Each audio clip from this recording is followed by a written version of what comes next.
बनारस के दारूबाजन के प्रणाम करत हई, बनारस के दारूबाजन का गोड़ लागत हई, बनारस के दारूबाजन का चरण छुअत हई। बारे बनारस का दारूबाज लोग, हम इतना दिन से बनारस में रहत रही, हमके ई पता नहीं रहल कि बनारस में इतना दारूबाज हुआ। बनारस में भांग भंगेड़ी गजेड़ी कम हो गई, दारूबाज ज्यादा हो गई।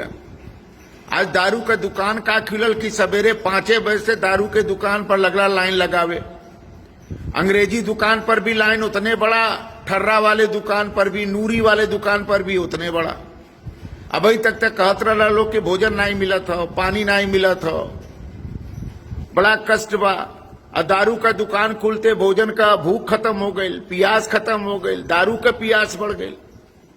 पुलिस डंडा चलावत बा, बेइज्जत करत बा, अपमानित करत बा, तब्बो दारू के दुकान से नहीं हटत हुआ। अरे हम देखली भैया कि एक एक आदमिया 5-5 दिन का दारू खरीद के ले जात रहा। ये पैसवा आयल कहां से हमरे नहीं समझ में आवत हो।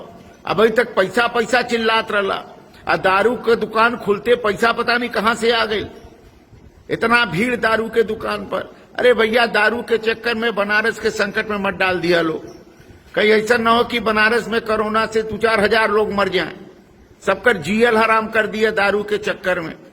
इतना दारू का नशा चटकल बा तो उनके 10 दिन में अगर दारू न पीबा तो तुम्हार लीवर भी ठीक हो जाये, मजबूत भी हो जाइबा। दारू पी के मरत बड़ा लोग, लीवर खराब होत बा लोगन का, अस्पताल में भर्ती होत बा, मेहरारू के मारत बड़ा लोग, मेहरारू का गहना बेचत बड़ा लोग।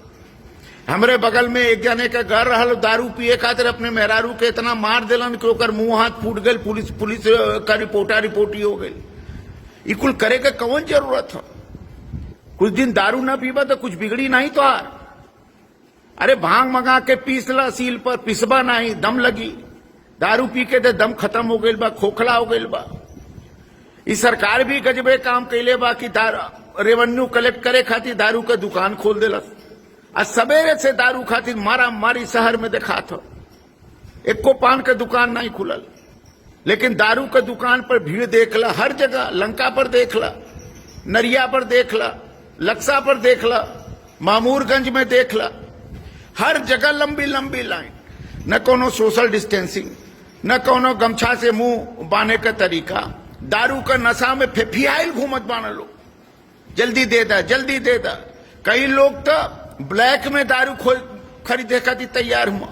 का बड़का का छोटका सब बराबर। इतना समता का भाव तो पहले देखो तो भारत एक हो जात। इतना समता का भाव दारू के खरीदे खातिर देखात बा कि नौ में कोई गोर देखात बा, नौ में कोई करिया देखात बा, नौ में छोट देखात बा, न बड़ देखात बा। सब लाइन में लगल बा। 2-2 गज का दूरी भी नहीं बा, गमछा भी नहीं बा। न 2-2 गज के दूरी गमछा जरूरी का नारे हेरा गेल बा दारू के चक्कर में। का तुरों के ये बुझात हो कि दारू पी ले तो कोरोना ना लगी, कोरोना का रोग नहीं। अरे दारू से कोरोना से कोनो मतलब नहीं बा भैया। दारू पी के नशा में घरे गिर जीबा ये बात सही है, लेकिन कोरोना के तब लगी तो मरी जीबा ये पक्की बात है। काहे बनारस के मुंह आवे के चक्कर में तू लोग पड़ल हुआ दारू के चक्कर में। आई सरकार भी गजब काम कैले बा। रेवेन्यू कलेक्ट करावे के चक्कर में दारू का दुकान खोल दिलस। दारू का दुकान कौन जरूरी बा खोलल भैया? अरे कंट्रोल का दुकान खोला जहां अन्न मिले, दूध का दुकान खोला जहां दूध मिले, मलाई का दुकान खोला जहां मलाई मिले, लोग खाएं, थोड़ा स्वस्थ रहें, थोड़ा दिमागी रूप से दुरुस्त रहें। हम देखली कि बड़ा बड़ा लोग मुंह ढकाइल बा, कई लोगों का चिन्हात नहीं हुआ, लेकिन दारू के दुकान पर स्कूटी लेके खड़ा हुआ लाइन में। वो पढ़ल लिखल लोग हुआ, बनारस के संभ्रांत लोग हुआ, बड़ा आदर्श बतियावल, बड़ा धर्म कर्म बतियावल, बड़ा लोगन के शिक्षा देला। लेकिन दारू का दुकान खुलले पोले खुल गए उनकर के कितना बड़ा दारूबाज हुआ। ये देख ला लोग समाज की स्थिति। तो बनारस में समाज का स्थिति बहुत बढ़िया समझ कोरोना समझौलस। दारूबाज के हो, जाहिल के हो, पढ़ल लिखल गंवार के हो, अनुशासन में के रहे चाहला, के आदर्श बतियावाला, जीवन में पाखंड कराला, के कितना कोई के मदद करत बा। फेसबुक पर फोटो डालत वाला मदद कुछ नहीं करत वाला। फोटो खिंचवावे खातिर फेसबुक पर एक के अनजवा का झोरी जो न कई घरन में ले जा लेका के फोटो खिंचवावे का होड़ मचल बा बनारस में। बनारस में कोई भूखन अभी तक नहीं मरल। सब धार्मिक संस्थाएं जो वास्तव में ईमानदारी से काम करे वाला ये संस्थाएं वो सब खियावत बा, संगठन खियावत, कई संगठन खियावत बा, सब वो कब्बो फोटो नहीं डालत हुआ। लेकिन दारू के दुकान पर दारू जुटावे खातिर लोग फोटो तक खींचत बाड़ा, सेल्फी ले, दारू लेके सेल्फी। गजब बा भैया, ई कौन प्रतिष्ठा बा हमरे नहीं समझ में आवत। हमके तो आज बहुत डर लग गए। दारू के दुकान पर भीड़ देख के हम ही डरा गेली कि आज नहीं कल बनारस में कोरोना का इतना भयंकर मारा मारी हुए के बाद कि सबके संकट में आ जाए। दू जाने चट नूरी का बोतल लेके खाली सड़क पर फोटो खिंचावत रह कि बड़ा भारी जग जीत लेलन। दारू से कहीं जग जीताला कि दारू से जग हराला, ये समझ में नहीं आवत हो। हम तो सोचते रहे कि बनारस में भंगेड़ी बहुत हुआ, गजेड़ी बहुत हुआ, लेकिन बंगेड़ी या गजेड़ी की तुलना में बनारस में दारूबाज इतना बढ़ गए हुआ कि बनारस का संस्कृति लगत गड़बड़ा जाई।